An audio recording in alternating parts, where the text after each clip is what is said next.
La complexité, c'est qu'on est aujourd'hui avec des citoyens qui ne sont plus considérés comme des citoyens, mais comme des consommateurs.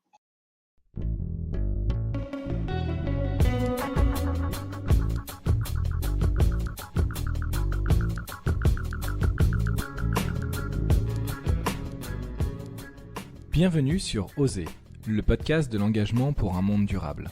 Je m'appelle Jean-Philippe Descas, citoyen engagé pour l'émergence d'un nouveau modèle de société, respectueux des limites physiques de notre planète, plus juste et plus solidaire.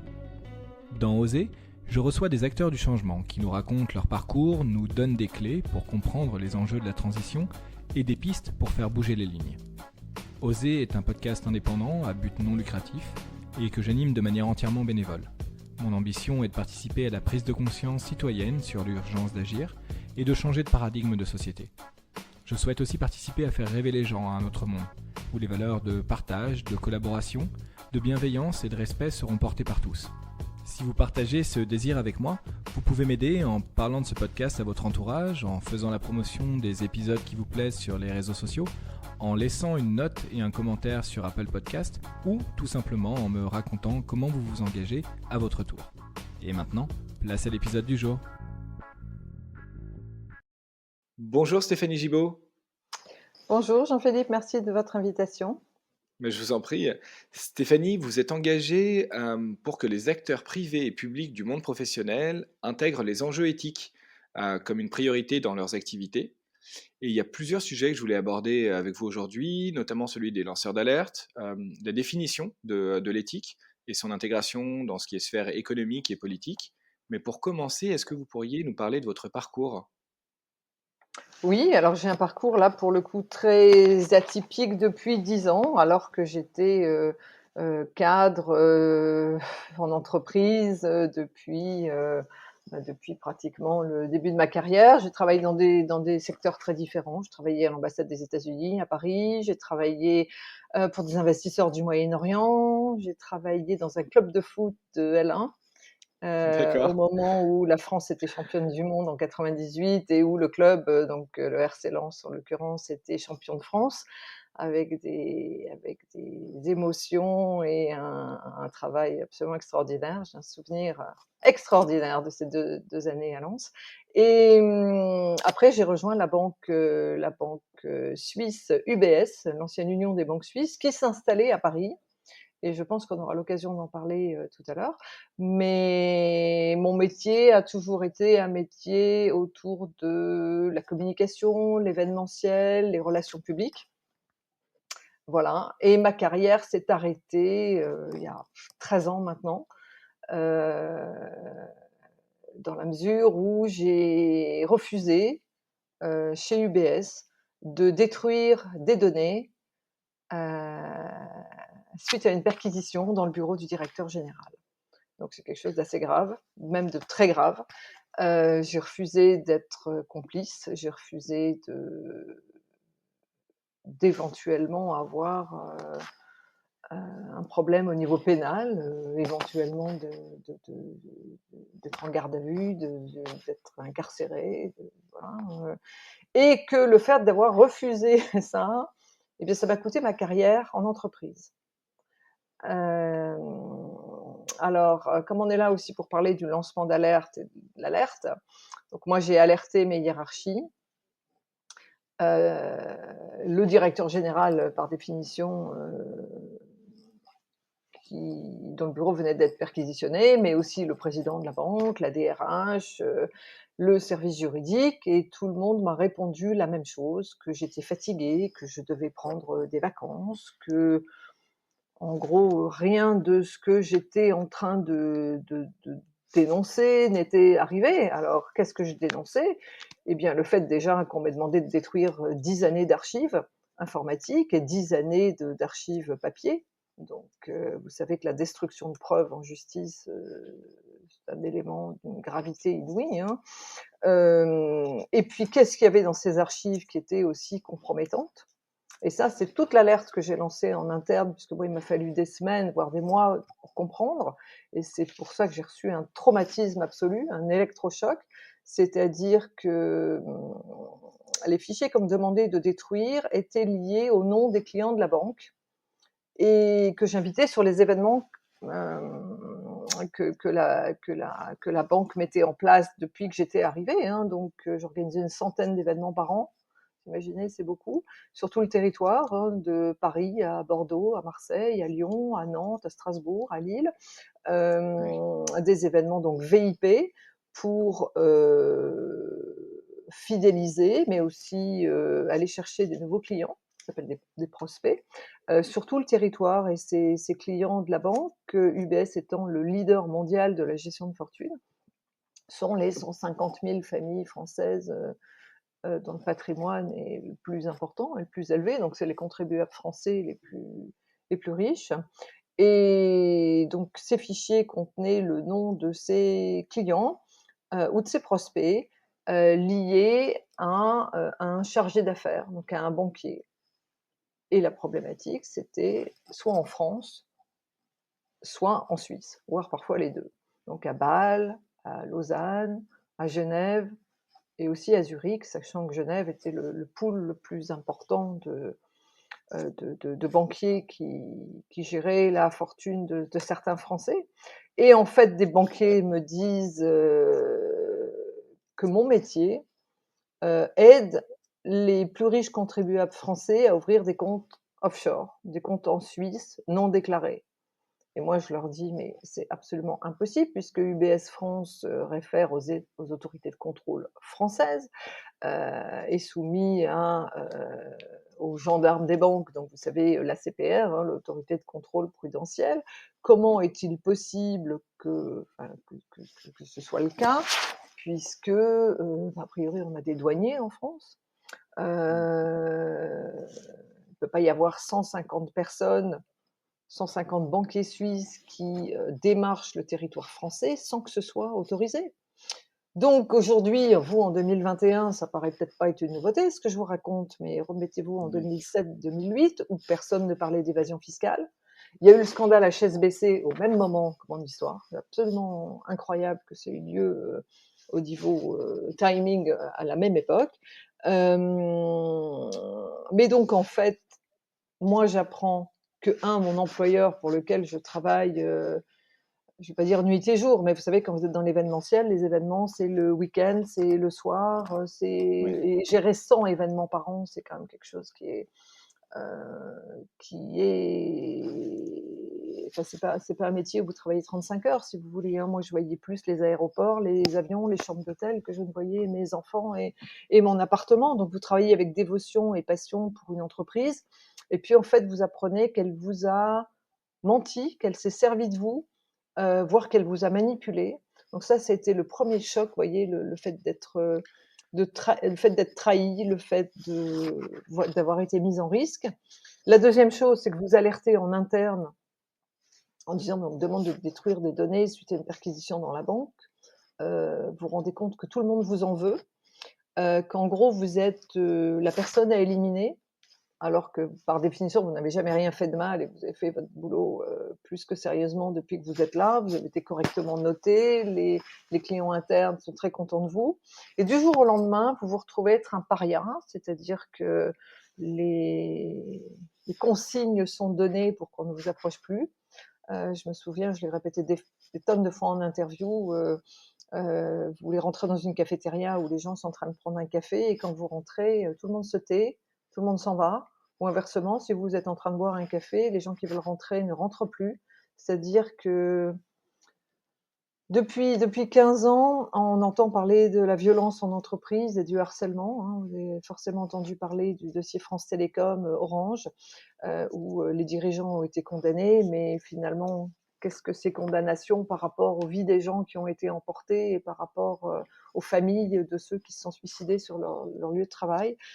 La vraie question, c'est pourquoi une entreprise harcèle ses collaborateurs? Quel est l'intérêt?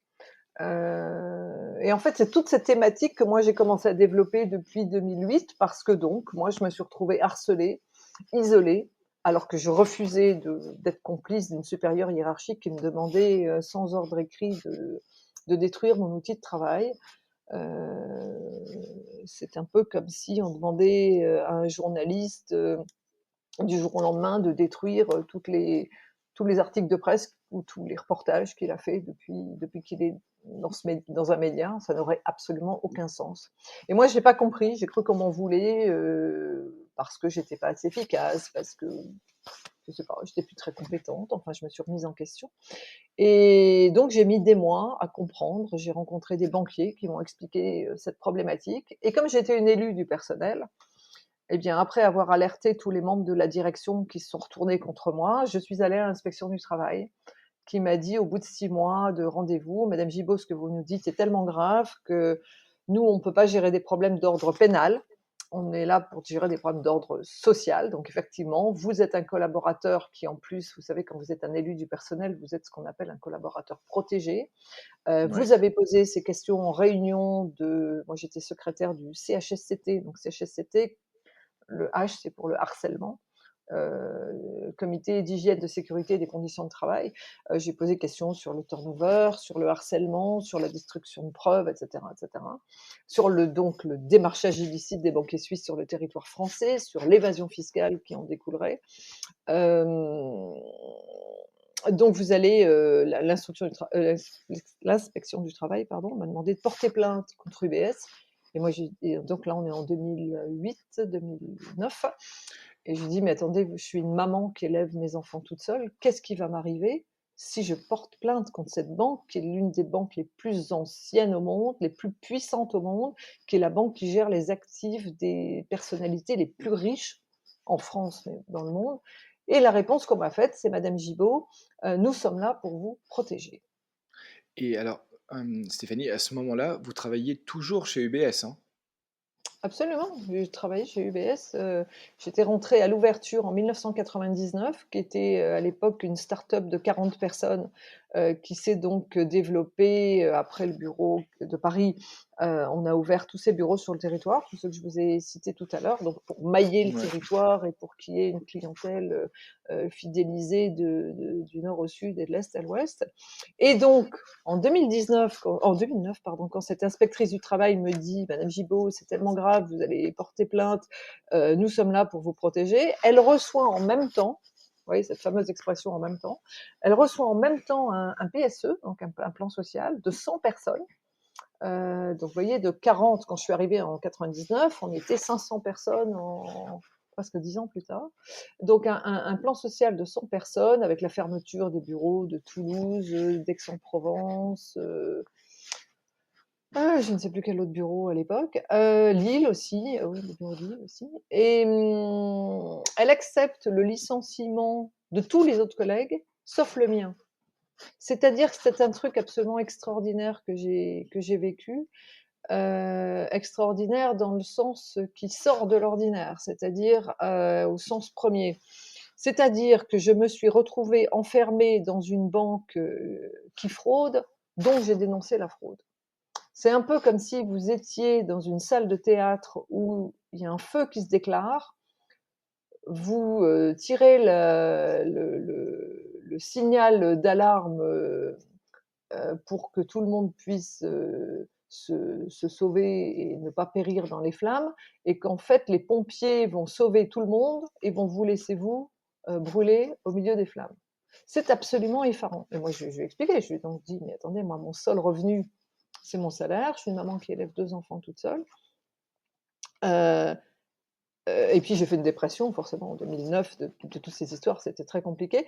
Et l'inspection du travail, mais c'est là où on voit, je pense qu'en France, il y a tout un truc à revoir, me disait: «Mais on sait que enfin, je sais très bien que vous n'allez pas très bien, ce qui est très normal, les pressions que vous subissez, mais prenez des arrêts maladie». Et moi qui avais travaillé toute ma vie, même quand j'étais malade, j'allais travailler, même quand j'étais enceinte, je travaillais, même quand j'étais en congé maternité, je travaillais. Le fait qu'on me dise: «Prenez des arrêts maladie», vous voyez, c'est un truc, ça, c'est un autre électrochoc. Donc je me suis retrouvée à être chez UBS, à partir de 2009, donc dans une banque, qui est en train de prendre l'eau de partout. Vous voyez, c'est un peu le Titanic qui se prend pas un seul iceberg, mais qui s'en prendrait 3, puisque tous les piliers de la banque d'investissement aux États-Unis est prise dans la crise des subprimes. C'est-à-dire que c'est la banque non américaine qui est la plus impactée puisqu'elle avait le plus «joué» entre guillemets sur le fait que les Américains de la classe moyenne ne pourraient jamais rembourser leurs crédits, les crédits à taux Mmh. variable. De l'autre côté, on apprend par la presse que la banque d'asset management, héberge le fonds Madoff au Luxembourg. Et puis la troisième banque d'UBS, qui est la banque de gestion de fortune pour laquelle je travaille, est prise aussi aux États-Unis avec l'affaire Birkenfeld, c'est-à-dire ce banquier américain qui va expliquer aux autorités américaines que son métier est d'aider les plus riches contribuables américains à frauder le fisc. Et finalement, moi, je travaille dans la même entité que celle-là, et que c'est là aussi où je comprends en boomerang, donc vous voyez 2007-2008, en boomerang cette affaire américaine en France, que finalement, si on me demande de détruire des données, c'est bien ce que me racontent les banquiers, c'est que c'est un système organisé d'évasion fiscale, que toutes les banques, a priori, enfin je vous le répète comme les banquiers me l'ont dit, toutes les banques déconnent, mais UBS est celle qui a institutionnalisé tous les process d'évasion fiscale au monde. Et là, je me dis: «Mais c'est comme si j'avais travaillé, enfin, c'est comme si je travaillais pour le diable et que je n'avais jamais vu que c'était le diable». C'est-à-dire que la première personne à qui j'en ai voulu, c'est moi, et qu'en restant donc dans cette banque, en France, à partir de 2009, quand il y a ce plan social, bien évidemment, UBS m'a enlevé mon métier, j'ai été rétrogradée, donc au lieu d'avoir des promotions, c'est l'inverse. C'est-à-dire que moi, je me suis retrouvée, à ne plus avoir d'assistante, à ne plus avoir de stagiaire, à ne plus être responsable de mon département. Je suis devenue la chef hôtesse, au niveau des étages où, la banque recevait les clients.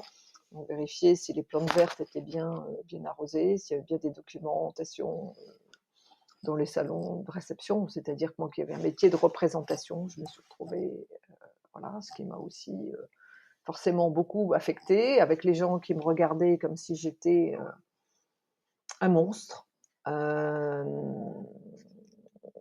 et donc, 2010, je vais essayer d'aller plus vite parce que je ne suis pas certaine que ça intéresse tout le monde, que j'y passe trop de temps. Donc en 2010, Si, si, l'inspection si, du si, travail prenez, est venue faire une visite surprise dans les locaux de la banque et a constaté effectivement que je n'avais plus mon métier, a envoyé un courrier disant que la jurisprudence explique que les salariés protégés doivent garder leur emploi, même si des réorganisations ont lieu. Et donc ma vie a repris petit à petit, je ne sais pas si vous imaginez, avec des collègues qui me regardaient comme si j'étais un monstre, avec ce passif de 2 années, à dénoncer pendant les réunions officielles tout ce qui se passait, puisque d'autres collaborateurs sont venus m'expliquer leur propre histoire dans la banque. Donc moi, j'avais la mienne à porter, mais je portais aussi celle des autres. Et à plus avoir mon métier, à être réintégrée à mon poste, enfin, avec des tonnes de gens nouveaux aussi, parce que étonnamment, après ce plan social, il y a eu des recrutements.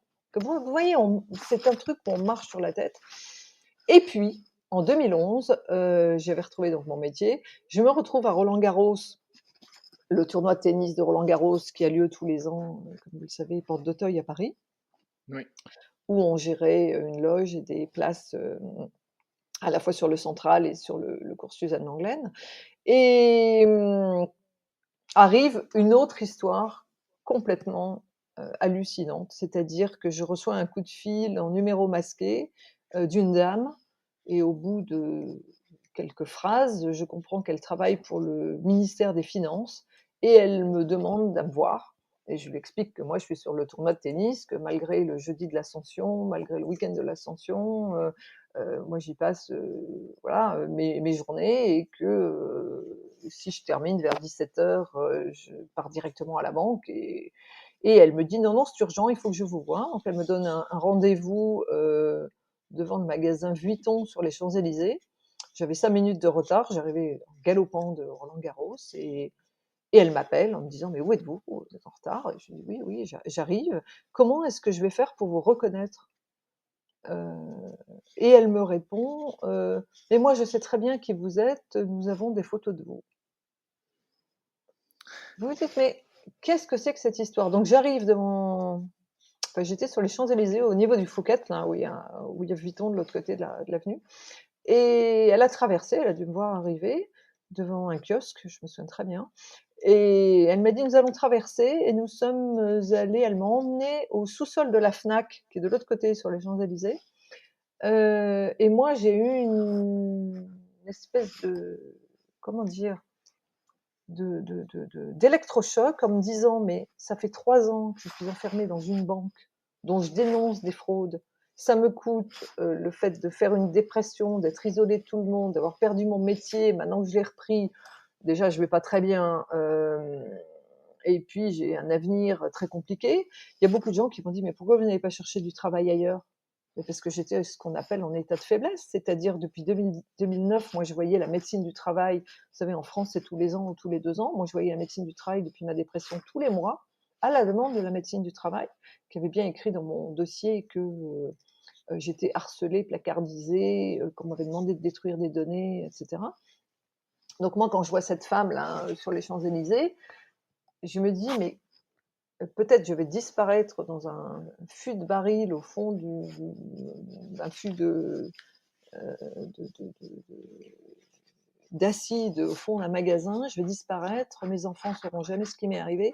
J'étais en état de terreur. Je ne sais pas si vous connaissez l'état de terreur, c'est un truc que j'ai aussi expérimenté chez UBS, c'est-à-dire qu'avec des strates qui sont toujours de plus en plus, vous reculez vos, vos limites au fur et à mesure. Et donc cette femme, à un moment donné, au fond du magasin, me dit: «Nous allons être rejointes par un de mes collègues». Et effectivement, un monsieur est arrivé, et là, ils m'ont sorti tous les deux leur carte bleu, blanc, rouge, en disant: «Nous travaillons pour les douanes judiciaires. Nous savons que vous n'avez pas voulu souscrire aux pratiques illicites d'UBS, et nous allons vous suivre pendant le tournoi de tennis de Roland-Garros pendant 15 jours». Alors là, je leur dis: «Mais attendez, là, moi j'ai alerté en 2008, en interne dans la banque, j'ai alerté l'inspection du travail, qui m'a demandé de porter plainte. Je devais faire partie d'un plan social et on m'a laissé à l'intérieur de cette banque alors que j'étais en dépression, alors que ça allait pas du tout. Moi, je suis la maman de 2 enfants. Ce que vous me dites, me suivre à Roland-Garros n'a aucun sens, puisque depuis que j'ai lancé mon alerte et depuis qu'il y a l'affaire américaine, tous les processus internes de la banque ont changé. Et je le sais, puisque je suis une élue du personnel, donc je suis obligée de signer un certain nombre de documents pendant les réunions, et notamment l'accès à nos bureaux est maintenant interdit aux banquiers suisses. Et elles me disent: «Non, non, non, Madame Gibault, nous savons que la fraude continue». Donc en fait, ces gens-là, des douanes françaises, donc c'est Bercy, hein, ministère des Finances, s'est servi de moi. Alors pendant le tournoi, on s'est rendu compte effectivement à 3 ou 4 reprises que les banquiers suisses étaient toujours bien là, avec des clients français, qui voyaient bien des clients français. Donc j'ai fait des rapports là-dessus. Et donc pendant plus d'un an, puisque ça a été jusqu'à l'été 2012, j'ai été obligée de leur remettre, donc sur ordre, hein, de ces fonctionnaires assermentés, des informations confidentielles qui appartenaient à mon employeur de l'époque, sur des informations qui n'étaient pas d'ailleurs forcément sur mon périmètre professionnel. Alors que, donc je vous l'ai dit, j'étais en état de faiblesse, ça allait pas du tout. Et moi, ces gens-là, je me suis dit, vu ce qui m'arrive avec UBS, alléluia, la France, l'État français est là pour me protéger et me sauver. Et c'est là, si vous voulez, où c'est un peu comme des poupées russes. Ce sont des histoires dans les histoires. C'est-à-dire que UBS, qui forcément me surveillait de très près, hein, c'est une des banques les plus puissantes au monde, qui a les services de sécurité et les moyens de surveiller ses collaborateurs. Remettez-vous à ce qu'était Internet en 2007, 8, 9, les emails à la même époque, les téléphones portables à la même époque. Moi, à la maison, quand je recevais un email personnel, il était lu ou il était dupliqué 25 fois dans ma boîte de mail. Mon fils aîné, quand il rentrait de l'école, il m'envoyait des textos, il m'appelait, il n'arrivait pas à me joindre. Je ne recevais pas les textos. C'est-à-dire, vous voyez, déjà des choses très, très surprenantes il y a 15 ans. Et puis ces gens-là, bah, finalement, UBS a dû savoir que j'étais obligée de leur donner des informations, qu'en gros, je pouvais rien dire parce que, bah, vous imaginez le poids de la chose. Et puis moi, j'étais persuadée que ça allait, comme me l'avait dit l'inspection du travail, me protéger, et que l'État était là pour, justement pour ça. J'ai donc été licenciée dans la foulée, fin 2011. Alors en tant que salariée protégée, puisque j'étais entre-temps élue au comité d'entreprise aussi, donc vous imaginez à quel point je faisais peur à UBS. L'inspection du travail a validé mon licenciement en 2012, disant: «Madame Gibault, vous avez fait ce qu'on vous a demandé de faire, c'est-à-dire en tant qu'élue, vous avez bien dénoncé, vous avez porté plainte. Maintenant, on estime qu'effectivement, vous avez assez porté et que les autres salariés protégés de la banque peuvent aussi faire leur travail et que vous pouvez avoir une nouvelle carrière.» Et là est arrivé un autre truc complètement délirant. C'est pour ça que mon histoire est vraiment une histoire qui sort de l'ordinaire. C'est-à-dire qu'à partir du moment où j'ai été licenciée de la banque, les médias se sont intéressés à cette histoire et que, vous voyez, avec le recul, c'est étonnamment, pourquoi est-ce que j'ai été médiatisée? Qui a donné mon nom aux médias? Et pour quelle raison? C'est-à-dire qu'en fait, à partir du moment où mon nom et mon visage ont été collés à une histoire comme celle-là, moi qui avais travaillé, je vous l'ai expliqué, où j'ai travaillé avant, c'est-à-dire quand même quelqu'un de confiance et avec des références, je me suis amusée à envoyer, je crois, plus de 1000 CV en 2012, 2013, 2014 et aucune réponse. C'est-à-dire, c'est même pas vous n'êtes pas, on a déjà trouvé quelqu'un, ou vous ne correspondez pas complètement, ou vous êtes, je sais pas moi, trop âgé, pas assez, rien. C'est-à-dire, du jour au lendemain, vous disparaissez. D'un côté, on vous met en lumière dans les médias, et puis en plus, on ose vous dire que c'est vous qui demandez à avoir la lumière sur vous, alors que vous êtes en état de faiblesse, alors que vous portez déjà une histoire comme ça depuis presque 4 ou 5 ans, et qu'en fait, tout ça, c'est un système organisé. C'est-à-dire que d'un côté, vous avez des banques qui aident leurs clients à frauder. De l'autre côté, vous avez un État qui dit lutter contre la fraude et qui utilise les gens intègres, les gens honnêtes qui ne veulent pas souscrire pour aider l'État. Et puis l'État, une fois qu'elle a récupéré des informations qui sont même plus que confidentielles, ce sont des informations sensibles. N'oubliez pas ce que peut être le secret bancaire, n'oubliez pas ce que c'est que la guerre économique et la sensibilité des informations des entreprises, et qu'en fait, vous vous retrouvez à n'être plus personne, avec des procédures en justice sur le dos, puisque moi je suis la première à avoir été obligée de me justifier en justice. En 2010, alors que j'étais une collaboratrice de la banque, UBS a porté plainte contre moi en diffamation sur les fameux procès-verbaux des réunions de CHSCT que l'inspection du travail me demandait de diffuser dans la banque. Donc moi, j'ai obéi à tout le monde. J'ai obéi à l'inspection du travail, donc c'est l'État français. J'ai obéi aux douanes judiciaires, donc c'est l'État français. J'ai obéi à toutes les règles, toutes les lois, tous les règlements, c'est-à-dire que je n'ai jamais brisé le secret fiscal, j'ai jamais brisé le secret bancaire, je n'ai jamais, j'ai répondu à toutes les lois, qu'elles soient sociales, administratives, pénales, etc. Et je suis depuis 2008 celle qui est mise de côté, à la fois par le monde de l'entreprise, celle qui n'est pas reconnue en justice, enfin si, c'est plus compliqué que ça, celle qui n'est pas reconnue par l'État, ce qui fait que d'un côté, maintenant, je me bats contre UBS en justice. J'ai déjà gagné 2 procès, un en diffamation et j'ai gagné le procès en harcèlement au prud'homme pour lequel UBS n'a pas fait appel.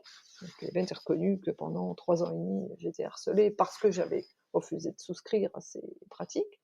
Et puis de l'autre côté, j'ai été obligée d'attaquer l'État français. Et alors là, je ne veux pas dire que c'est pire, mais finalement, c'est là où on voit que ce sont les deux mêmes côtés d'une pièce. Pourquoi? Parce que vous ne pouvez pas ignorer que Michel Sapin, ministre des Finances, a porté cette loi Sapin 2 pour lutter contre la corruption d'un côté et de l'autre avec un volet pour protéger les lanceurs d'alerte. Je me suis retrouvée en 2014, au moment des Panama Papers, invitée par la journaliste Élise Lucet de Cash Investigation pour justement cette problématique des Panama Papers où la banque UBS, bon, il n'y a pas qu'UBS, il y avait aussi la Société Générale, Banque Française Société Générale, très impactée, enfin très concernée par cet offshore organisé par le cabinet d'avocats Mossack Fonseca euh, au Panama. Et je me suis retrouvée sur ce plateau face à Michel Sapin. Vous imaginez quand vous êtes juste une Française qui était juste une cadre, qui était juste la maman de 2 enfants, avec ce que je vous raconte depuis, un petit moment déjà, vous retrouvez face au ministre des Finances, une deuxième fois, vous vous dites: «Alléluia, enfin les choses vont changer». C'est ce que j'avais cru avec l'inspection du travail, c'est ce que j'avais cru avec les douanes et là je me retrouve avec en France, le ministère le plus important, c'est Bercy, puisque c'est le ministère qui tient les cordons de la bourse de tous les autres ministères. Et qu'en fait, Michel Sapin, pour les gens qui sont intéressés, vous retrouverez sur mon site web qui s'appelle stéphaniegibaud.org, vous avez un onglet avec ce qui est revue de presse et médias, et vous retrouvez cet extrait avec Michel Sapin face à Élise Lucet, où il dit: «Oui, oui, je suis le ministre qui lutte contre la fraude, je suis le ministre qui porte cette loi, mais en gros, je ne sais pas ce que je peux faire pour Stéphanie Gibault». Et Élise Lucet, avec son tempérament, lui dit: «Mais enfin, vous vous rendez compte qu'elle va perdre son logement et la garde de ses enfants, et vous dites que vous ne pouvez rien faire?» «Oui, oui, en fait, on va essayer de la recevoir à Bercy, on va voir ce qu'on peut faire». Et puis, en fait, suite à cette émission, parce que moi, là, je me disais, on était en 2014, vous imaginez, hein, c'était il y a 7 ans. Je me disais, enfin, ma vie va changer. Et puis, suite à ça, Bercy, donc les services de Michel Sapin, m'ont envoyé un courrier, il faudrait que je rende public d'ailleurs, qui disait: «Madame Gibault, vous n'êtes pas lanceur d'alerte, vous êtes un témoin qu'on a utilisé dans un dossier». Donc, la France utilise des gens honnêtes qui travaillent dans des entreprises pour capter des informations sensibles et confidentielles, pour dire: «Nous luttons contre la fraude et nous protégeons les lanceurs d'alerte», mais vous dit par une pirouette administrative grâce à des hauts fonctionnaires qui, eux, font carrière, que ben non, on a décidé que vous n'étiez qu'un témoin dans un dossier. Alors ça veut bien dire qu'on ne protège pas les témoins, et puis je vous signale qu'un témoin, ça témoigne. Un témoin, c'est pas quelqu'un, on donne des ordres pour sortir des informations confidentielles d'une banque. Donc où est-ce qu'on en est aujourd'hui en 2021? Eh bien en 2021, Stéphanie Gibault a été licenciée donc en 2012. Je n'ai jamais retrouvé d'emploi. Je me suis retrouvée médiatisée. J'ai passé presque 10 ans à me dire: «Mais qui a donné mon nom aux douanes et pourquoi? Qui a donné mon nom aux médias et pourquoi?» Parce qu'en gros, aujourd'hui, si je m'appelais, Nathalie Dupont ou Valérie Durand, ou Stéphanie autre chose, j'aurais forcément retrouvé du travail immédiatement. J'avais travaillé 26 ans avec un CV à la fois dans le football, pour le gouvernement américain, pour des investisseurs du Moyen-Orient et pour une banque servie pendant 12 ans. Il n'y avait pas du tout de raison que je me retrouve à être sortie du marché de l'emploi à 40 ans. Et qu'en fait, bah si. Donc j'ai, comme tous les Français, qui sont licenciés, enfin qui ont été licenciés à l'époque, parce que je pense que c'est en train de changer là avec l'actualité, gouvernementale. J'ai bénéficié du chômage, pendant 2 ans, et puis donc depuis l'été 2014, donc depuis juillet 2014, je suis aux minima sociaux. Vous imaginez comme c'est, humiliant, au-delà d'être cruel, au-delà d'être injuste, au-delà d'être injustifié.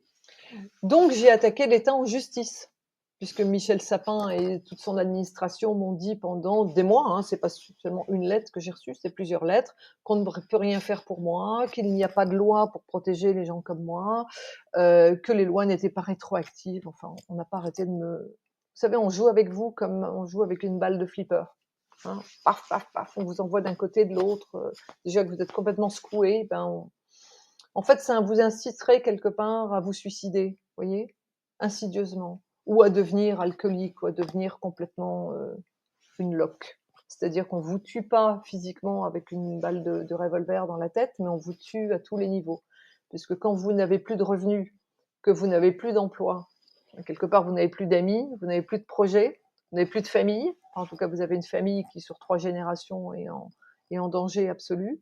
Et puis, vous avez surtout aussi ces procédures en justice qui n'en terminent pas. Donc moi, j'ai gagné en 2010 contre UBS sur le harcèlement, pas sur le harcèlement, pardon, sur les procès-verbaux de CHSCT qui n'étaient en aucun cas diffamatoires. J'étais relaxée, mais voilà. J'ai gagné contre UBS au prud'homme sur le harcèlement Donc c'est public, j'ai gagné 30 000 €, mais ça m'a coûté 35 000 € de frais d'avocat. J'ai été attaquée contre UBS pour mon premier livre qui s'appelle La femme qui en savait vraiment trop, où je raconte tout ce que je vous dis depuis tout à l'heure. Heu, mais où est l'État dans cette histoire?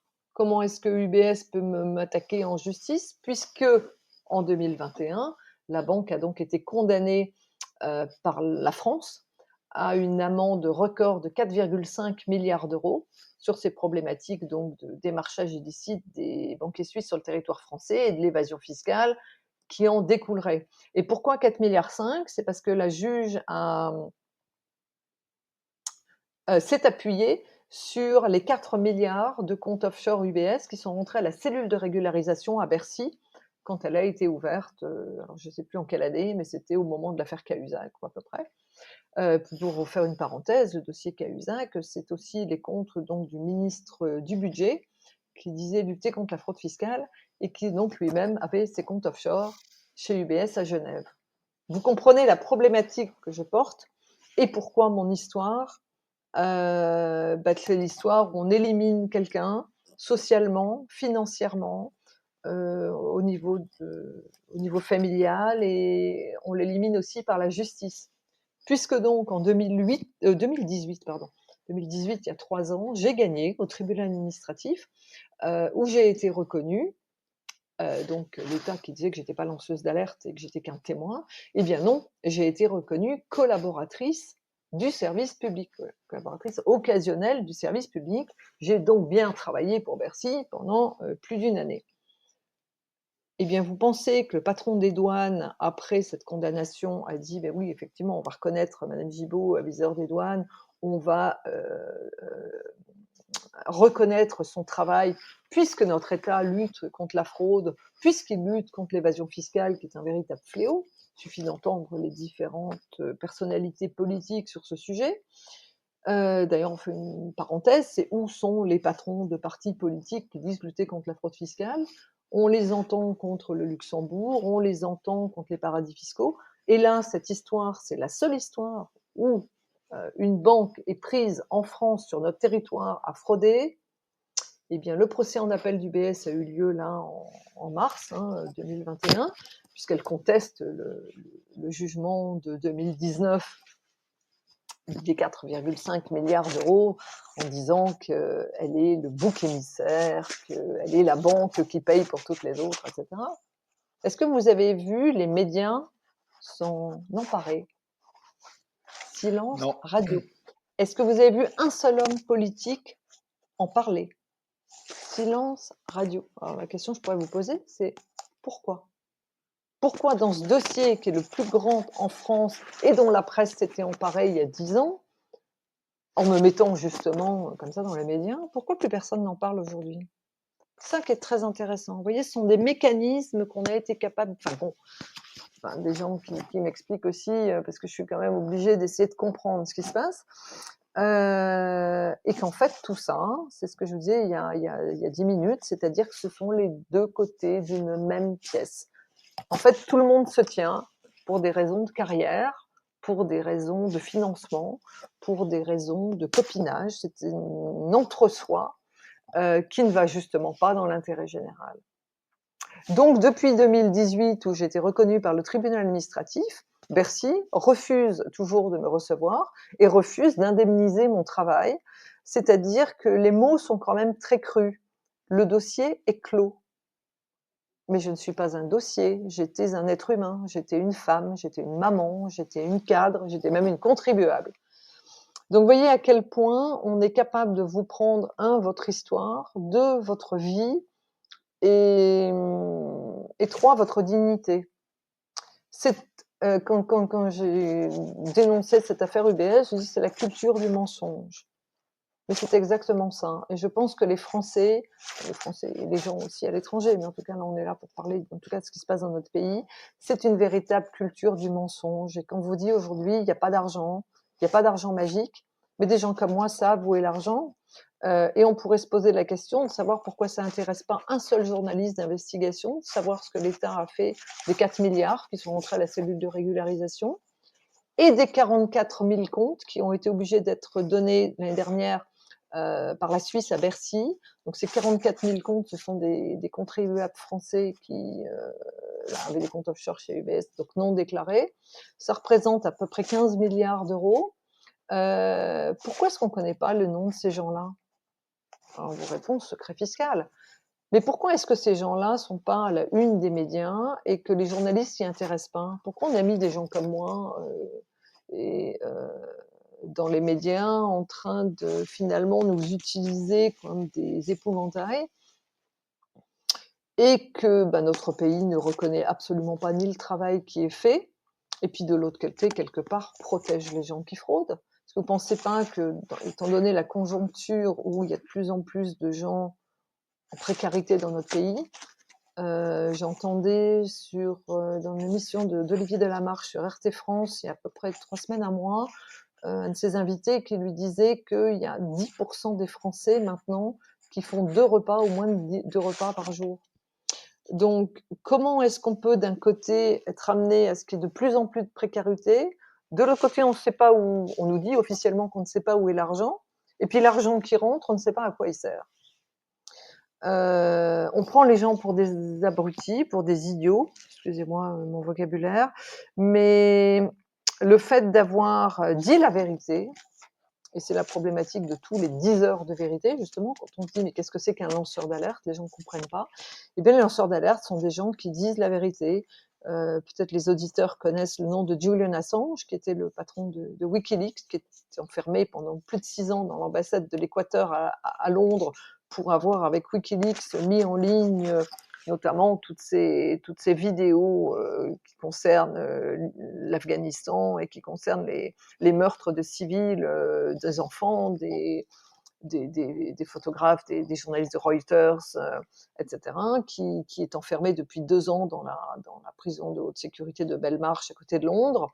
La France a refusé l'asile de Julian Assange, comme elle a refusé l'asile de Edward Snowden, alors qu'il avait divulgué le fait que les présidents et les gouvernements Chirac, Sarkozy et Hollande avaient été écoutés par la NSA, donc par les Américains. Et aussi que les ministres de l'économie qui avaient été Strauss-Kahn et Barouin avaient été écoutés aussi par la NSA, ce qui a permis aux Américains de piquer les contrats sur lesquels la France était en train de se positionner. C'est d'une gravité inouïe. Donc Snowden, comme vous le savez, est en asile à Moscou depuis l'année 2013. Assange est enfermé depuis 2 ans à Belmarsh, mais il a passé 7 ans dans l'ambassade d'Équateur, donc ça fait 9 ans. Et que voilà, les gens qui se lèvent pour la vérité sont assassinés, alors au sens propre parfois, mais aussi au sens figuré, puisque personne ne veut accepter la vérité. Alors, Donc quand on dit qu'on veut protéger les gens, c'est juste une belle blague. Alors Stéphanie, merci beaucoup hein, pour ces explications sur votre parcours et on en arrive là maintenant un peu à discuter justement de ce que c'est un lanceur d'alerte parce que je pense que comme vous le dites, c'est pas très clair euh, que le ministre Sapin disait vous êtes un témoin, vous n'êtes pas un lanceur d'alerte, vous n'êtes pas un collaborateur. En fait, on met des mots qui sont parfois un peu pas compliqués, mais derrière lesquels en fait une définition n'est pas claire. Et je pense que lanceur d'alerte, c'est pas forcément clair pour tout le monde. Je ne sais pas s'il y a un statut juridique qui existe aujourd'hui de lanceur d'alerte. Comment est-ce qu'on devient? Est-ce que c'est sous la demande de quelqu'un? Est-ce que, entre guillemets, comment est-ce que ça se passe en fait? Est-ce que ça, il y a plusieurs types de lanceurs d'alerte? Quel est son rôle? Comment est-ce que c'est défini au niveau juridique? Ou est-ce que ce n'est pas défini en fait simplement au niveau juridique? Alors, comme je te disais tout à l'heure, Michel Sapin, c'est l'ancien ministre des Finances, s'est emparé de ce sujet pour sa loi anticorruption, sur lequel il y a un volet de protection des lanceurs d'alerte. Donc, protection des lanceurs d'alerte, c'est quoi? Pour être lanceur d'alerte, selon la loi Sapin, il faut être un individu. A priori, c'est le cas en ce qui me concerne. C'est-à-dire que, par exemple, un syndicat ou une association ne peut pas l'être. Il faut être un individu, c'est-à-dire une personne physique. Il faut être de bonne foi. Ok. Pas aller inventer une histoire ou être l'homme qui a vu l'homme, qui a vu l'homme, qui a vu l'homme, qui a vu l'ours. Il faut être vraiment directement concerné. Il faut être de bonne foi et il faut être j'ai oublié le troisième qualificatif, un individu de bonne foi et qui... Ah oui, et il faut que le sujet soit un sujet d'intérêt général. Si D'accord. vous êtes harcelé par votre supérieur hiérarchique parce qu'il vous en veut, on est d'accord que c'est pas très bien, mais que c'est pas un sujet d'intérêt général. L'intérêt général, c'est que ça doit concerner la communauté. Par exemple, l'imposition en fait partie. Par exemple, des meurtres de civils, ça en fait partie. Des dérives en matière de pollution, des dérives en matière de médicaments, on l'a vu Ouais. avec le Mediator, médicaments qui tuent plutôt que soigner, des dérives sur la gestion de la sécurité des aliments, etc., etc. Donc il faut à la fois que ce soit l'intérêt général, être une personne physique et qui agit de bonne foi et qui est désintéressée. Voilà, c'est D'accord. l'adjectif que je ne trouvais plus il y a 2 minutes.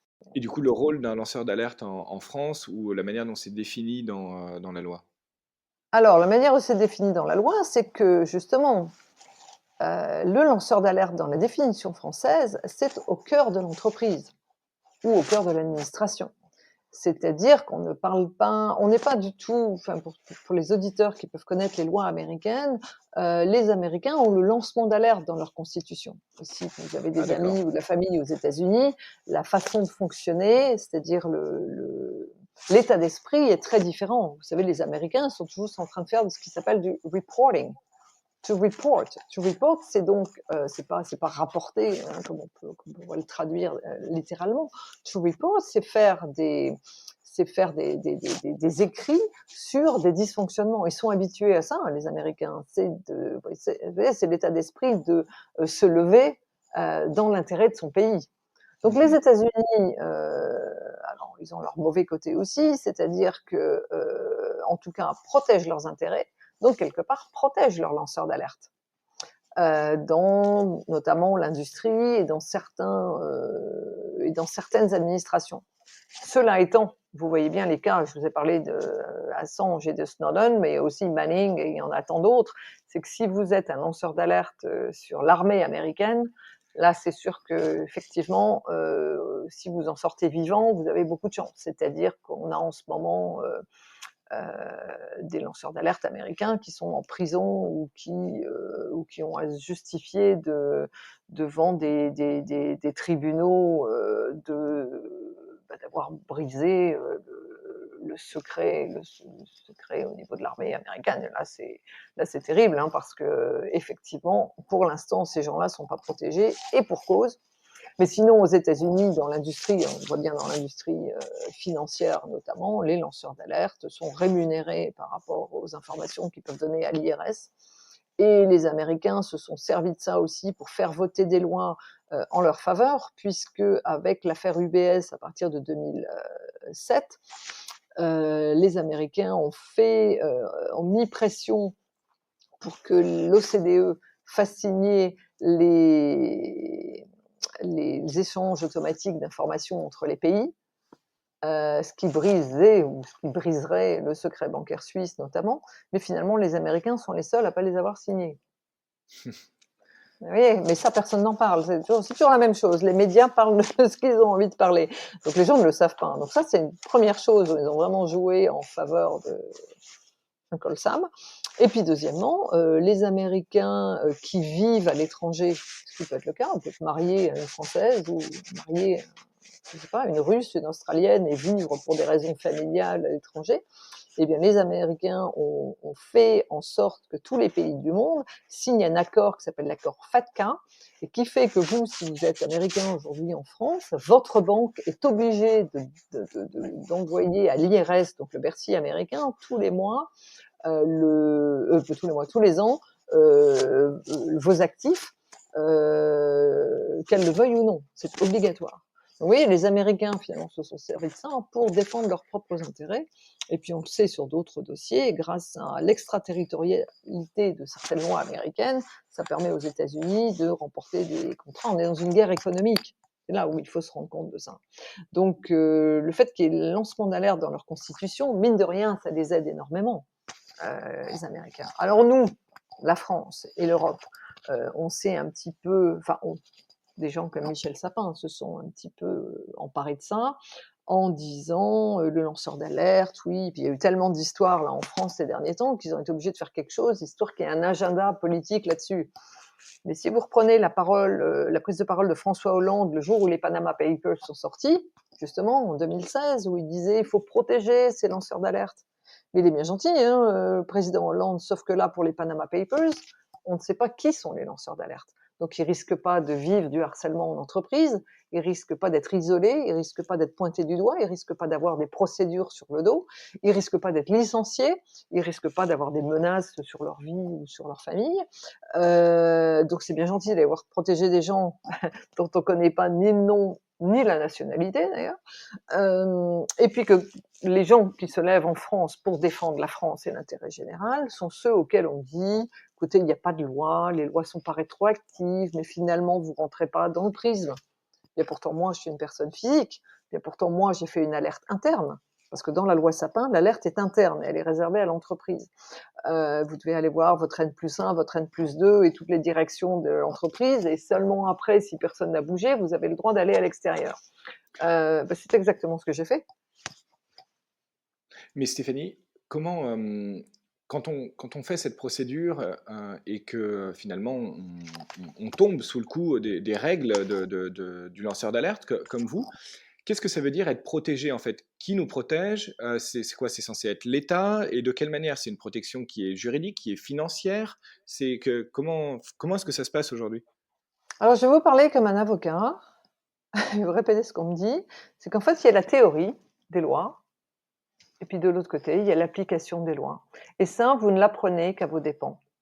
Vous n'apprenez qu'à vos dépens que la loi dont on vous parle, entre le droit pénal, le droit social, le droit des affaires, le droit administratif, et cetera, eh bien, vous voyez, ce sont des compétences de gens qui ont un bac+7, 8, c'est-à-dire que les avocats sont tous spécialisés dans un type de loi. Vous êtes citoyen, même s'il y a cette phrase qui dit « Nul n'est censé ignorer la loi », on a tous entendu ça depuis qu'on est enfant.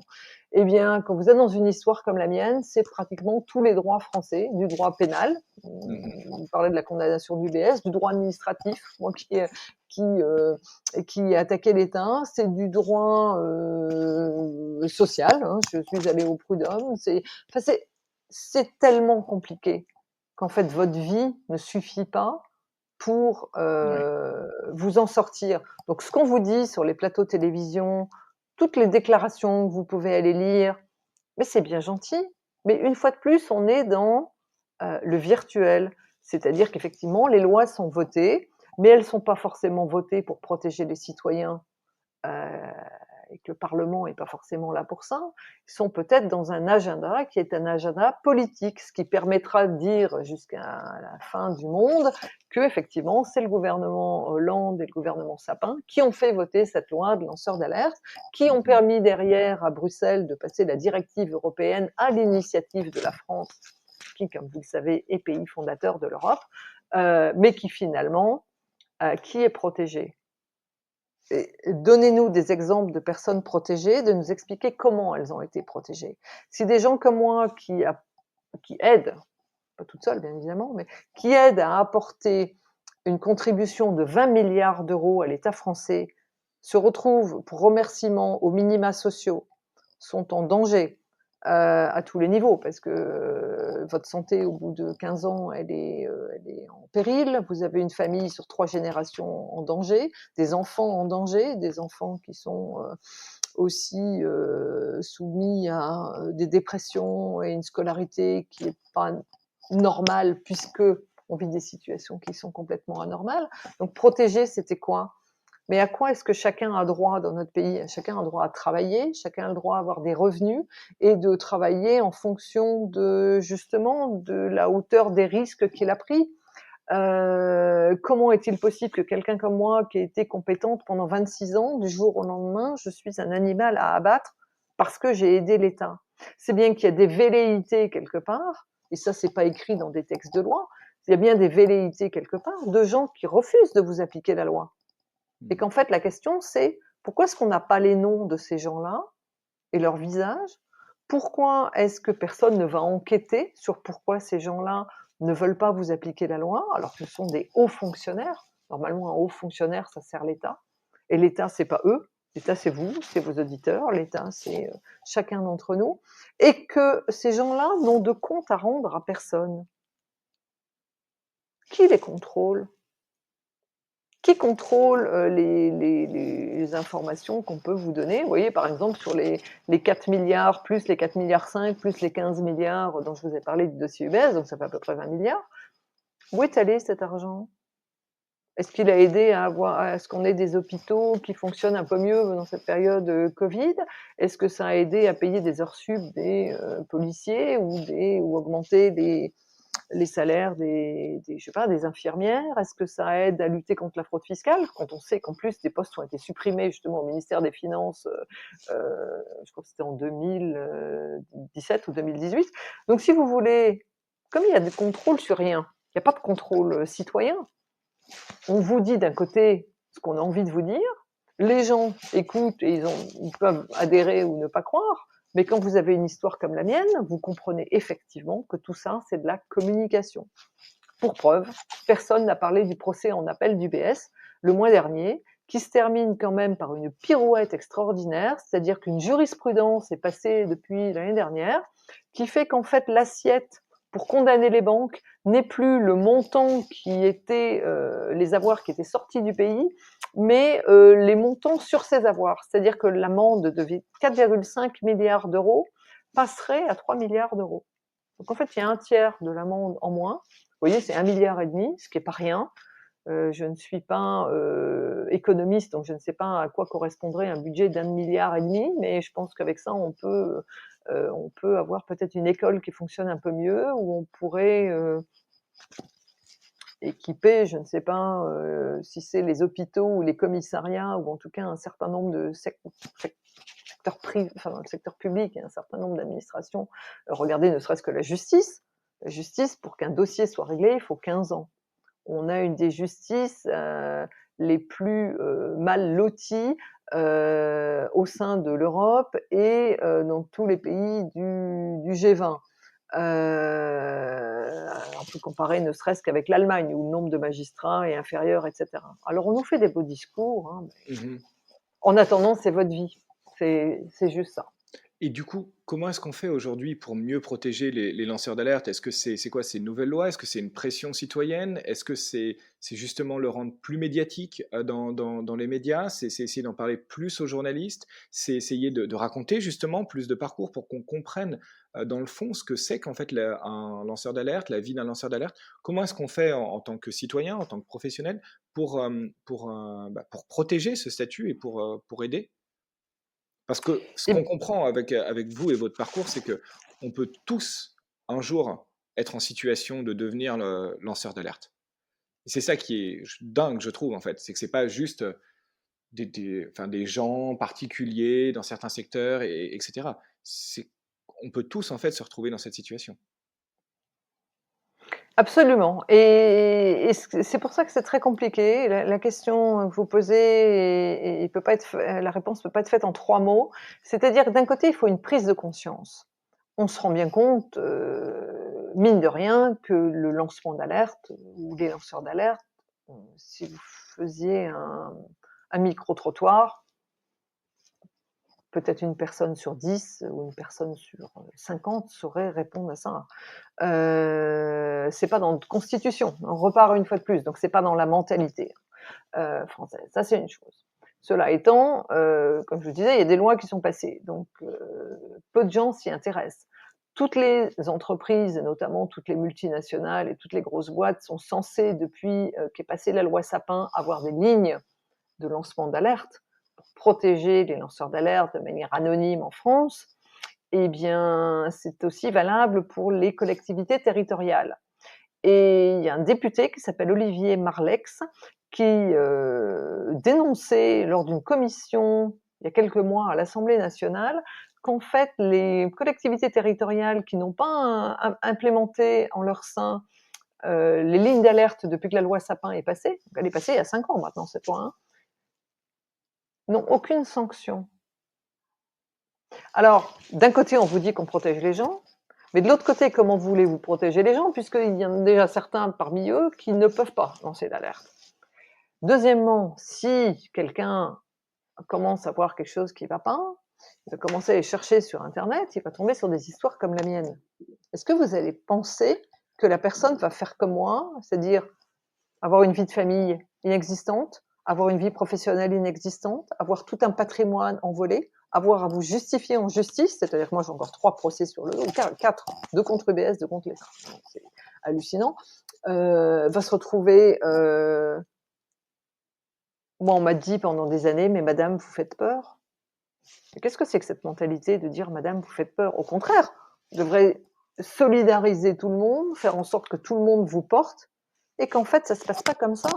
Parce que le système est tellement bien fait avec les médias mainstream où on vous dit les lanceurs d'alerte sont protégés, et on va mettre sur des Mhm. plateaux télé des gens qui vont aller vendre le fait que si, c'est fabuleux, on est sorti d'une législation, on avait rien avant, aujourd'hui c'est un premier pas. Enfin, vous faites du blabla.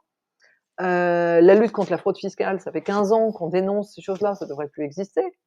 Toutes les banques françaises qui ont des filiales dans les paradis fiscaux, bah, elles auraient dû fermer leurs filiales dans les paradis fiscaux. Alors, à minima, les banques françaises, mais peut-être aussi toutes les banques étrangères. Et puis, en fait, vous vous rendez compte que c'est une blague parce qu'au sein de l'Europe, on a justement une concurrence exacerbée au niveau des impôts. Et que finalement, comme on a des paradis fiscaux au sein de l'Europe, eh ben, c'est que l'Europe n'est pas là du tout pour lutter contre la fraude fiscale. Donc, en fait, on a beau vous parler d'un côté en vous disant les lanceurs d'alerte sont des héros de notre société, mais les héros sont les premiers à être enfermés. Regardez en France qui milite pour Assange. Moi, j'ai organisé un rassemblement à Nice l'année dernière, il y avait 50 personnes. Nice, c'est la 5e ville de France. Il y a eu 2 ou 3 rassemblements à Paris, ça rassemblait 30 ou 40 personnes. Donc, si les gens n'ont pas envie de voir les choses, s'ils n'ont pas envie de se réveiller, effectivement, c'est très compliqué. Et la vraie question, c'est pourquoi est-ce que les gens ne se réveillent pas?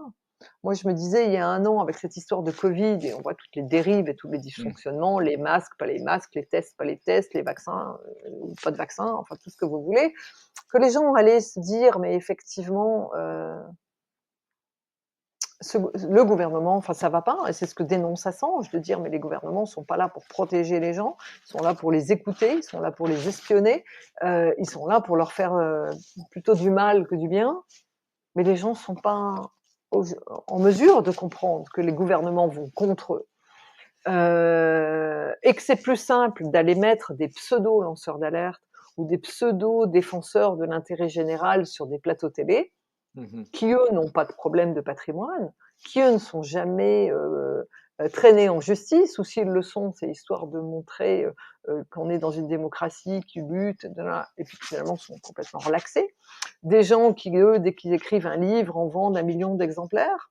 Des gens qui sont mis en avant comme ça, et qui en aucun cas ne savent ce que c'est la précarité, la Mhm. cruauté d'être séparé de ses enfants, la cruauté de se retrouver du jour au lendemain aux minima sociaux, la cruauté de vous avoir pris votre histoire, d'avoir pris votre vie, d'avoir pris votre dignité. Donc effectivement, les gens sont pris tous, on dit vulgairement métro, boulot, dodo, mais c'est ça, les gens sont pris entre leur vie et leurs problématiques familiales, leur vie et leurs problématiques professionnelles, et leurs problématiques de santé, leurs problématiques de voisinage, c'est-à-dire chacun est... tout le monde se rend compte qu'on est dans une société de plus en plus stressante, de plus en plus difficile, où on est de plus en plus taxé.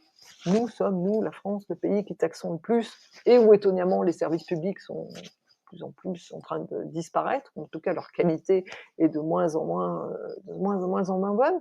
Et en fait, le système s'est arrangé pour que les gens voient les conséquences, jamais les causes.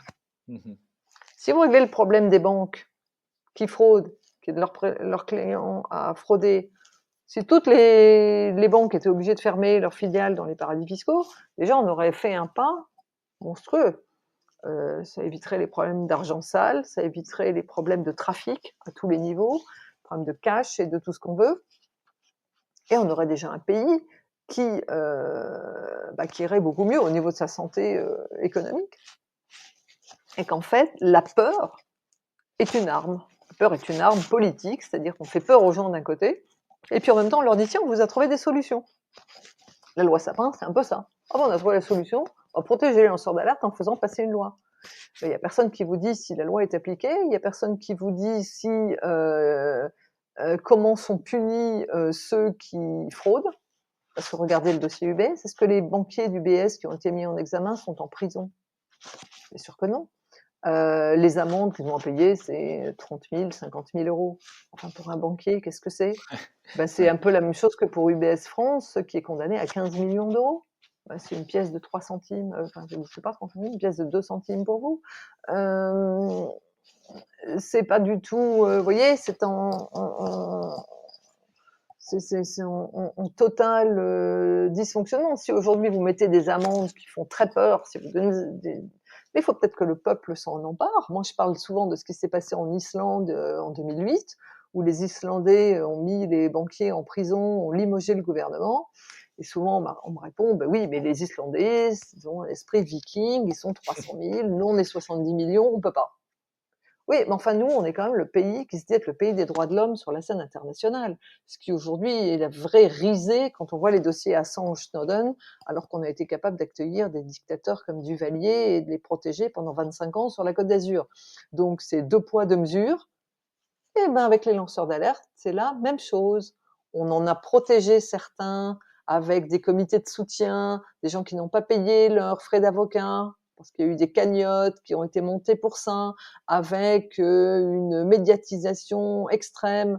Ce sont des gens qui ont un métier, qui ont un emploi, qui ont un conjoint, qui a un emploi. C'est pas du tout la même chose que des situations comme la mienne. Et c'est là où le système est très bien fait. C'est-à-dire qu'on a mis le focus sur ces gens-là, et puis en gros, on a complètement sorti des gens comme moi.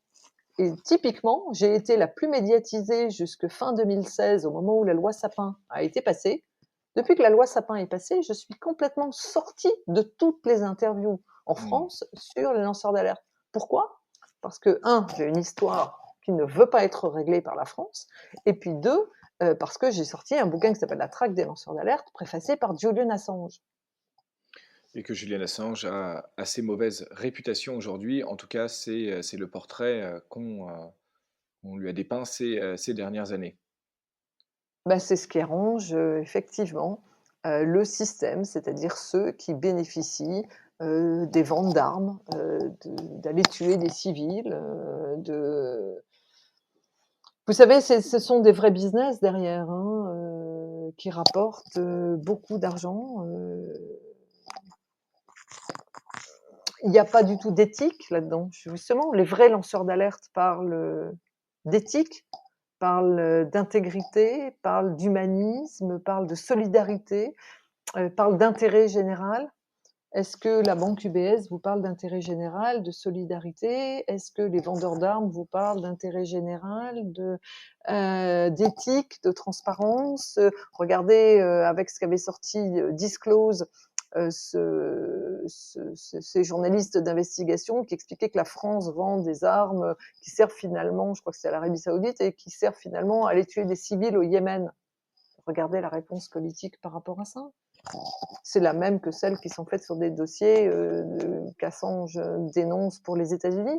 C'est-à-dire vous êtes face à des complexes militaro-industriels, vous êtes face à on est le 3e vendeur d'armes au monde, donc on ne peut pas y toucher. Et puis au niveau de la banque, eh bien, comme vous le savez, la banque est capable de cacher une partie des transactions. Nous, avec la France, on a bien vu que la banque UBS France cachait une partie des comptes au commissaire aux comptes, puisque les, les, les transactions des gens qui ouvraient des comptes offshore étaient notées dans un carnet à la main qui s'appelait carnet du lait et qui était en fait une comptabilité parallèle. D'ailleurs, c'est dans la plainte aussi que j'ai déposée en 2009. Donc, si vous voulez, tant qu'on est sur une culture du mensonge, et qu'en fait c'est ça le problème, on est sur la culture du mensonge, et qu'en même temps il y a un endormissement des gens.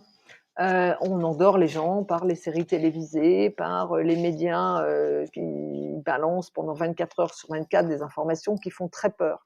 Donc d'un côté, vous avez la peur, de l'autre, vous avez le déni, Et vous avez en même temps cette culture que les Américains appellent entertainment ou tititainment, Mmh. c'est-à-dire qu'on met les gens dans des pour être des chamallows sur des canapés. Je suis un peu désolée de dire ça de manière un peu Non, mais vulgaire, vas-y, je et qu'on empêche les gens de réfléchir. Et que dès que quelqu'un a une idée, en fait, on peut se plaindre. Et ça fait aussi partie du système. C'est-à-dire que vous pouvez être face à des caméras télé et dire c'est très dur, c'est très compliqué, c'est terrible.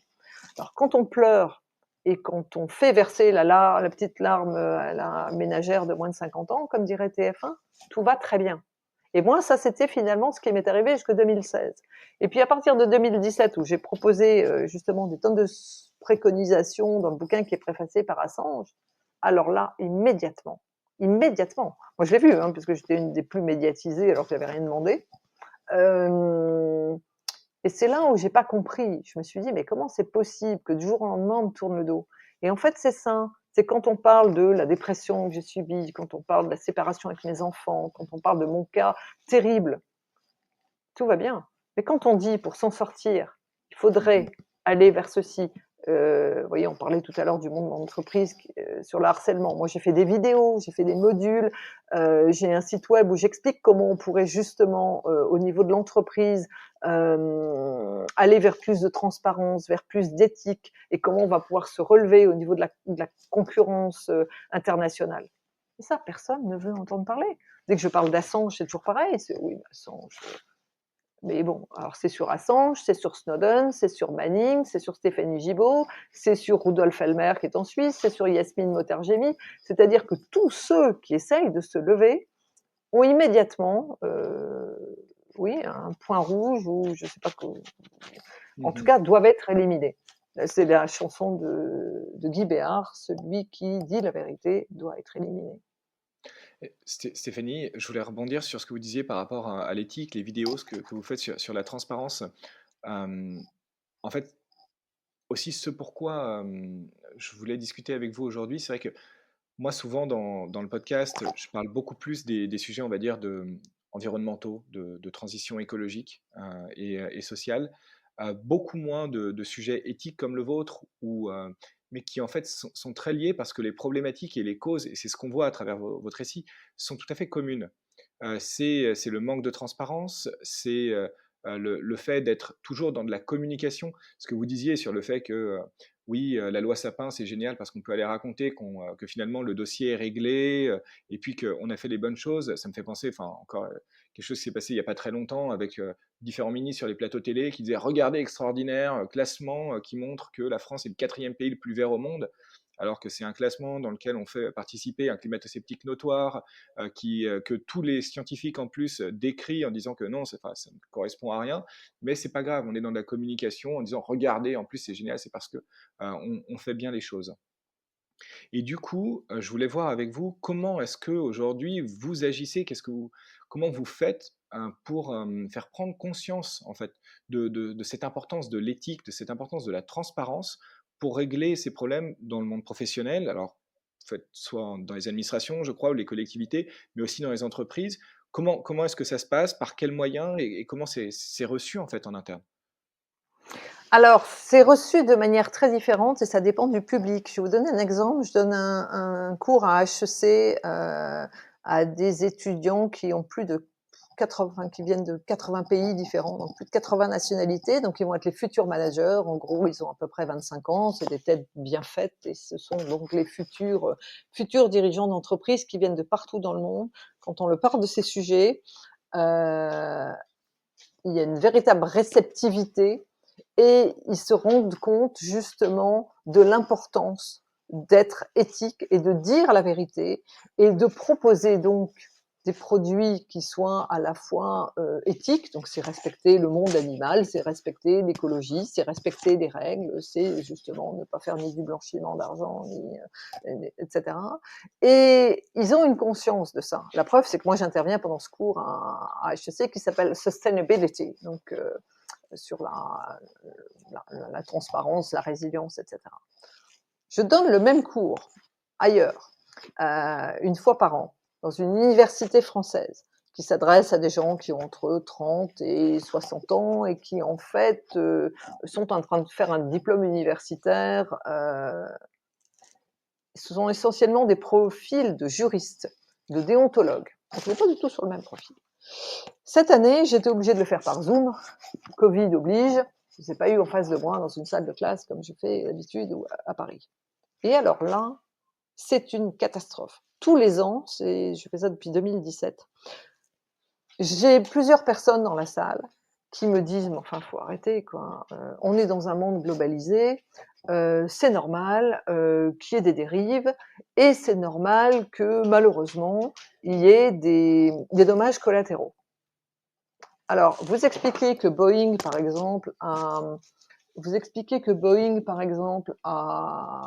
minimisé des coûts pour un avion qu'ils ont enfin un avion, le 737 Max en l'occurrence, où ils n'ont pas voulu réinvestir trop pour créer ce nouvel avion. Ils l'ont pris en finalement voulant minimiser les coûts. Et ça a fait 2 crashs d'avions. Pourquoi? Parce que les pilotes n'ont pas été formés comme ils auraient dû l'être formés. Et il y avait un problème notamment au niveau de l'aile arrière. Ça a créé 2 crashs d'avions, 350 morts.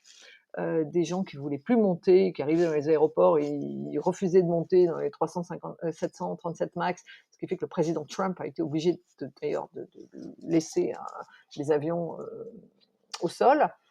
Et vous avez des gens qui vous disent, oui, dans un monde globalisé, en gros, c'est comme ça. Et là, si vous voulez, là, ce sont des Français qui sont des cadres, qui sont très bien insérés dans la société.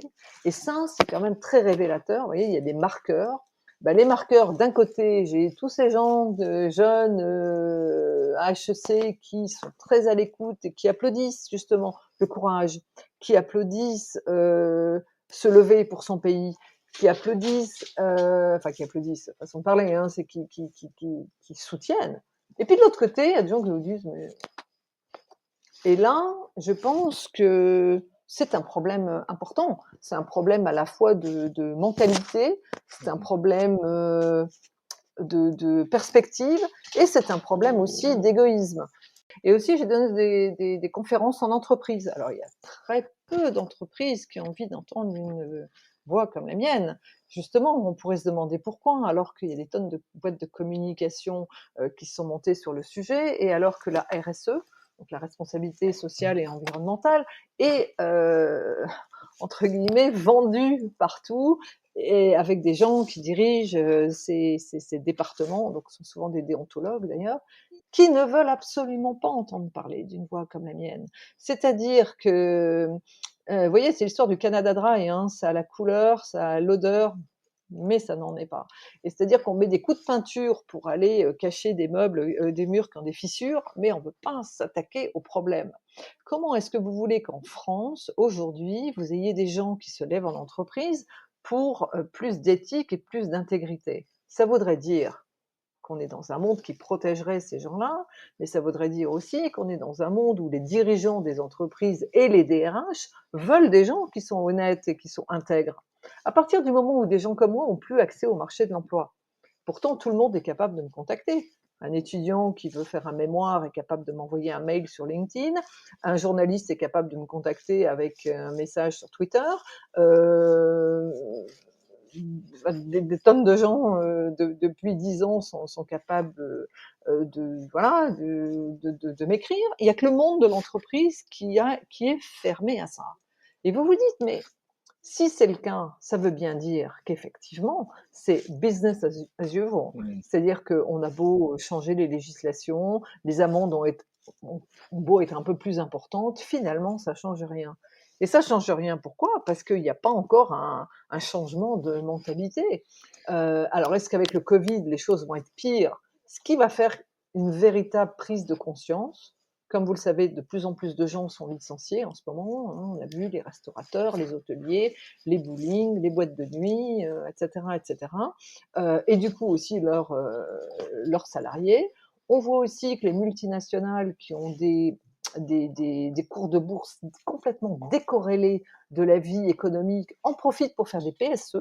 je crois que c'est 241 ou 251 PSE en ce moment, donc plans sociaux, en France, de ces multinationales. On a vu que Danone est en train de supprimer, je crois, 3 000 emplois, etc., etc. Les banques, tiens, UBS en Suisse est en train de fermer un nombre d'agences, parce qu'UBS en Suisse, c'est aussi une banque de réseau, hein, comme la Poste en France ou Crédit Mutuel ou Crédit Agricole.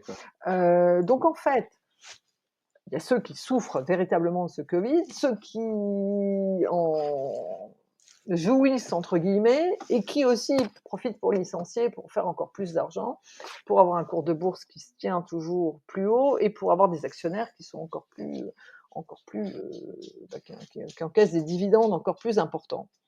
Alors, en discutant à droite à gauche, on se rend compte que la génération Y et la génération Z, hein, ceux qui ont entre 20 et 30 ans, sont deux générations, ce qu'on appelle en quête de sens. C'est-à-dire que ça rejoint ce que je vous disais sur l'histoire HEC, où on voit vraiment que chez eux, il y a une prise de conscience au niveau écologique, au niveau économique, au niveau géopolitique, géoéconomique, etc. Les autres sont encore un peu endormis. Pour des tonnes de raisons, on pourrait en parler pendant des jours et des jours. Moi, je me pose la question de savoir comment j'étais avant, comment j'étais il y a 15 ans. J'étais quelqu'un, comme tout le monde, de la classe moyenne, qui travaillait, qui avait un salaire, avec mon salaire qui payait les vacances, les impôts, les sorties des enfants, la cantine, l'école, la nounou, la babysitter, les transports, les vacances, le loyer, et qui était prise finalement dans un cirque infernal où même si je donnais de l'argent au Resto du Cœur, ou je donnais de l'argent à Amnesty International tous les mois ou régulièrement, ou même si j'écoutais France Info ou France Inter ou CNN, j'étais quand même prise dans un engrenage et j'étais prise dans le système. À partir du moment où je suis sortie du système, ça m'a fait poser des questions sur ce système. Effectivement, dénoncer une banque qui fraude, c'est déjà tellement grave. Vous aidez l'État français qui, lui, finalement, vous met plus en danger que la banque qui fraude, ce pays qui se dit pays des droits de l'homme, qui se dit fondateur de l'Europe, qui se dit avec ses valeurs universelles de l'humanisme, de la liberté, de l'égalité, de la fraternité. C'est exactement ce dont moi j'ai fait preuve. Donc en fait, c'est tout à refaire. Alors, comment est-ce que ça peut venir? Parce que c'est ça la vraie question. Il y a quand même assez nombreux à montrer des dysfonctionnements. Et qu'une fois de plus, c'est le système qui a la main sur tout. Si vous prenez les Gilets jaunes, qui fin 2018 dit nous, on est des salariés ou des gens qui travaillons, on ne peut pas nourrir nos familles correctement, on n'arrive pas à joindre les deux bouts. Vous savez, c'était avec l'essence qui avait pris quelques dizaines de centimes. Qu'est-ce qui s'est passé? C'est qu'on les a fait infiltrer et on les a fait passer pour des violents, pour des séditieux, pour voire des racistes, des fascistes, des antisémites. Finalement, exactement la même chose qu'avec des gens comme moi. On discrédite, on ostracise. Ce qu'on a dit sur Assange aussi, vous savez, ce fameux problème de viol avec ces deux femmes qui sont des coups montés, qui sont pas du tout, puisque les filles étaient revenues sur leur déposition au commissariat, enfin, etc., etc. Bon, dans l'esprit de certains, Assange est pas qu'un mec égoïste, et aussi un violeur. Bon, on met des marqueurs comme ça sur les gens. Donc les gilets jaunes ont été obligés finalement d'être en retrait, puisqu'à force de se faire taper dessus pendant les manifestations. Alors il faut aller au degré au-dessus. Le degré au-dessus, c'est effectivement une prise de conscience. Essayer d'éduquer les gens. Les réseaux sociaux commencent à le faire. On voit que dès qu'il y a une voix dissidente, la censure marche très bien. Les algorithmes. Moi, les gens peuvent a priori m'écouter sur les réseaux sociaux. Je suis sur LinkedIn, Facebook, Twitter. J'ai un like, j'ai à peine un partage, j'ai rarement un commentaire. Pourquoi? Est-ce que c'est la peur? Parce qu'effectivement, si vous êtes collaborateur d'une entreprise, que vous allez liker ce que je fais, bien évidemment, votre employeur peut le faire. Et vous voyez, c'est justement tout ce monde, quelque part, de la transparence, et qui est aussi le monde de la liberté. Vous avez le droit d'aimer ce que je dis, qui immédiatement est censuré par les réseaux sociaux. On l'a vu avec le président Trump d'ailleurs. Censuré sur les réseaux sociaux. censurés par l'entreprise derrière, puisque les collaborateurs sont quand même tous très surveillés. Hein. Ces outils, ça sert à ça aussi. Ça ne sert pas qu'à rassembler sur des thématiques, ça sert aussi à regarder qui fait quoi, avec qui et qui pense quoi. Parce que l'entreprise, c'est certainement pas la démocratie. L'entreprise a une ligne, vous n'allez pas dans la ligne, voilà, vous pouvez pas la remettre en question. Et justement, je pense que l'avenir, c'est tout ce qu'on discute avec ces étudiants à HEC. L'avenir va appartenir aux entreprises éthiques. L'avenir va appartenir aux entreprises qui vont proposer des produits éthiques, qui vont ni faire de mal à la nature, ni faire de mal aux animaux, ni... La complexité, c'est qu'on est aujourd'hui avec des citoyens qui ne sont plus considérés comme des citoyens, mais comme des Ouais. consommateurs. C'est quel type de chaussures vous achetez, quel type de lunettes, quel type de téléphone, et on va essayer de vous vendre plus de lunettes, plus de téléphones, plus de vêtements, plus de tout ce que vous voulez. Et moi, j'étais une des marraines, enfin, je suis toujours une des marraines de l'association iBoycott en France, qui explique justement que le boycott est une arme pacifique et pacifiste. J'ai le droit de décider, quand je dépense 1 euro, je dépense 1 dollar, dans la poche de qui va cet euro, va ce dollar. Est-ce qu'il va, par exemple, au café du coin, avec le propriétaire du bistrot qui paye ses employés et qui paye des charges jusque-là, et où, quand il m'accueille, il sait que je m'appelle Michel ou Valérie ou Vladimir. Ou alors, est-ce que je vais, par exemple, chez Starbucks, parce qu'ils ont fait justement toute une campagne sur Starbucks auprès des gens qui ne savaient pas que Starbucks ne payait pas d'impôts, par exemple, en France. Et qu'en fait, c'est des campagnes de sensibilisation donc sur le fait de quand je dépense de l'argent, dans la poche de qui va cet argent. On l'a vu aussi avec ces marques de vêtements qui faisaient travailler des enfants, et qui ça perdure d'ailleurs. Et puis de l'autre côté, alors d'un côté le boycott et de l'autre côté le buycott. Vous savez, buy en anglais, c'est le mot acheter. Donc j'achète tel produit parce qu'il est éthique, parce qu'il est bien, parce qu'il est solidaire, parce qu'il ne met pas la terre en danger. Et ça répond à votre question de tout à l'heure sur tout ce qui est sustainability, c'est-à-dire que nous, on avait proposé en 2016, donc il y a 5 ans, au patron d'UBS, pour que UBS se rachète une image et qu'il montre qu'effectivement, ils ont pris acte de tout leur dysfonctionnement et ils ont envie de faire autre chose de leur vie financière, on avait proposé le Fonds mondial de l'éthique, le FME, en, en, en miroir au FMI. C'était une espèce de blague, mais je pense que UBS n'a pas compris la blague et l'humour. En tout cas, on avait écrit dans le courrier qu'une non-réponse était une réponse. Effectivement, 5 ans après, on voit qu'UBS ferait des produits éthiques, mais c'est toujours pareil, c'est un coup de peinture qui n'a absolument rien d'éthique. On sait aujourd'hui que maintenant, l'eau que vous buvez, avec laquelle vous prenez votre douche, etc., vous achetez aussi en supermarché, l'eau est cotée sur les marchés financiers. L'eau, qui est un produit qui appartient à la communauté, se raréfie.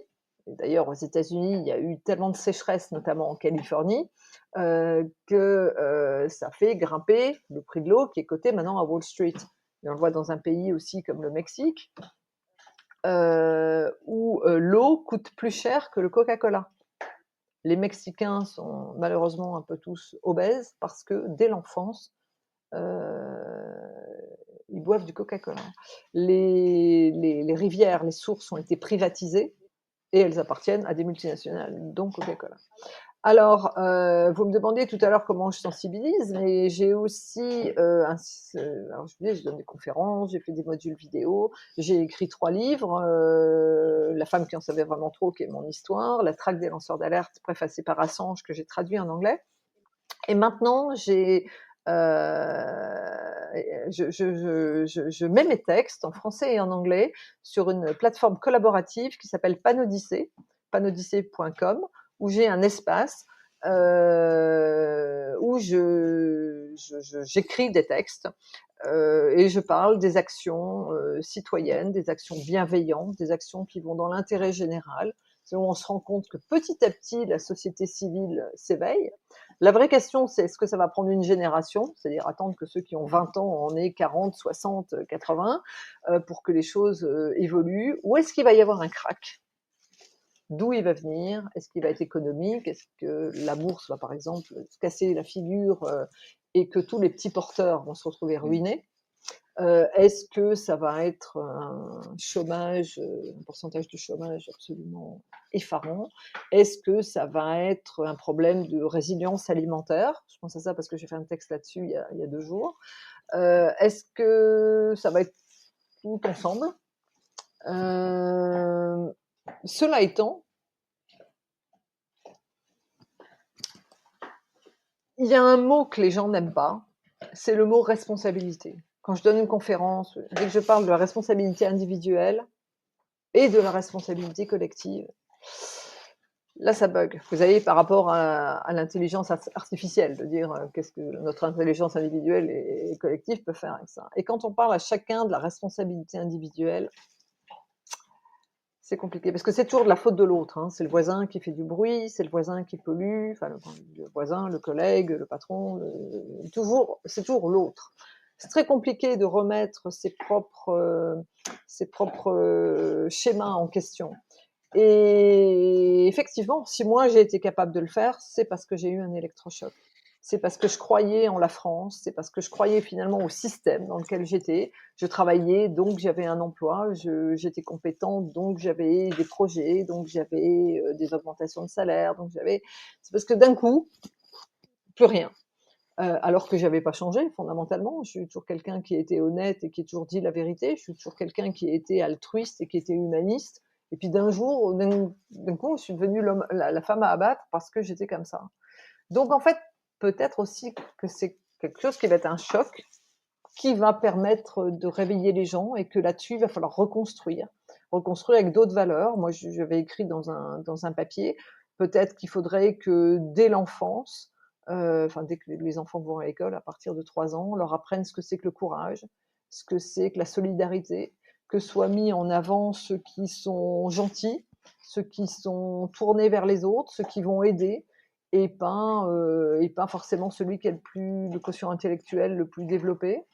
Il faut peut-être développer d'autres valeurs euh, bon, pour refaire nation aussi, parce que c'est ça, hein, on est dans un pays qui est excessivement divisé. Donc, dès qu'on essaye de faire quelque chose, c'est bien pour ça qu'on nous pointe du doigt en disant mais attendez, enfin, voilà, on nous discrédite. Donc, il va falloir reconstruire. Alors, quand et comment ça va pouvoir être fait, là, moi, malheureusement, j'ai pas la réponse. Mais tout ça, en tout cas, ça va dans le sens des propositions qu'on a faites, hein, le FME par rapport à UBS, où on voit aujourd'hui que maintenant, il y a des produits éthiques dans les banques où il y a l'eau.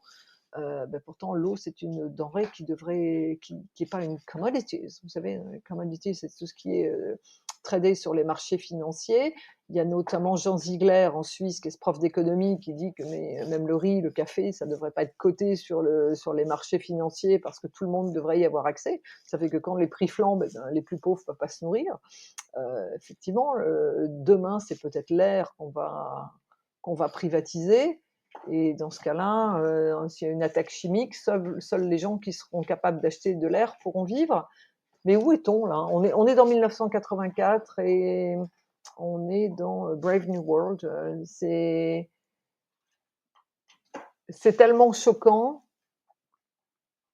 que effectivement on appelle à la solidarité, on appelle à tout le monde parce que tout le monde a à y gagner.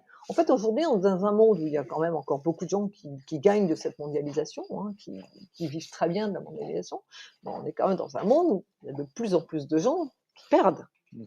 Donc, il faudrait peut-être rassembler tous ceux qui perdent au fur et à mesure. Vous voyez, les restaurateurs, ils se sentaient peut-être pas concernés il y a 2 ans par les gilets jaunes. Aujourd'hui, a priori, eux, leurs salariés vont être concernés. Il y a les profs d'un côté, il y a les flics de l'autre, il y a les infirmières. Enfin, il y a beaucoup de monde, hein, qui est laissé pour compte. Donc, il faut se solidariser. De toute façon, on est tous concernés. Vous voyez, ne serait-ce que l'écoute sur les réseaux sociaux, ne serait-ce que l'écoute de nos téléphones portables, on est tous des citoyens qui sommes en danger, hein, par rapport à la société et par rapport à ce système. Stéphanie, merci beaucoup pour toutes ces explications. Peut-être un dernier mot, comme un conseil ou un message à ceux qui commencent à voir quand même, hein, que ça ne va pas, qui ont envie de changer, de se bouger, de changer eux leur mode de vie, leur voie professionnelle, ou en tout cas de, de sortir la tête, on va dire, du système. Qu'est-ce que vous conseilleriez pour s'y mettre, ouais, qu'est-ce que vous voudriez leur dire? Mais il faut s'informer. Vous savez, si vous ne vous informez pas, vous ne pouvez pas comprendre les enjeux. Donc s'informer, et auprès de qui? C'est ce qui est central et c'est ce qui est crucial. Moi, si vous suivez ce que j'écris, ne serait-ce que sur Panodicée, comme j'écris sur des tonnes de personnes, mon livre, par exemple, préfacé par Assange, c'était 350 personnes à peu près qui ont contribué. Donc après, ça vous permet d'aller voir aussi, qui fait quoi, où, quand, comment. Mais s'informer, c'est important parce que si vous n'êtes pas informé, derrière, vous ne pouvez pas prendre de décision. Vous voyez, sur l'histoire de l'association iBoycott, par exemple, allez voir leur site web qui doit être iboycott.org. Il y a des tonnes de gens qui essayent de faire des choses et qui sont complètement isolés. Donc, informez-vous parce que quelqu'un qui est informé ne pourra plus dire après, ne pourra plus avoir l'excuse de dire « je ne savais pas Mhm. ». Voilà. Merci beaucoup Stéphanie, et je vous souhaite Merci. bonne chance, et encore bravo pour ce que vous faites, et ce travail de sensibilisation et d'alerte. Voilà, je vous souhaite vraiment beaucoup de courage dans cette voie. Merci. Merci à vous de votre écoute et merci de m'avoir reçu.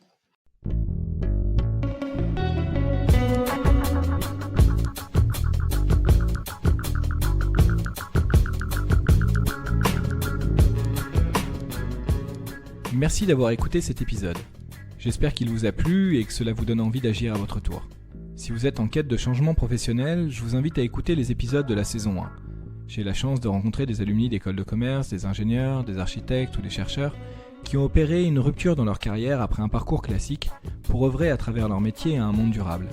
Avec eux, j'aborde la question centrale du changement, de ses freins autant sociaux que financiers, afin de lever les barrières et d'encourager ceux qui se posent des questions à sauter le pas. Ces entretiens sont une vraie source d'énergie positive à consommer sans modération.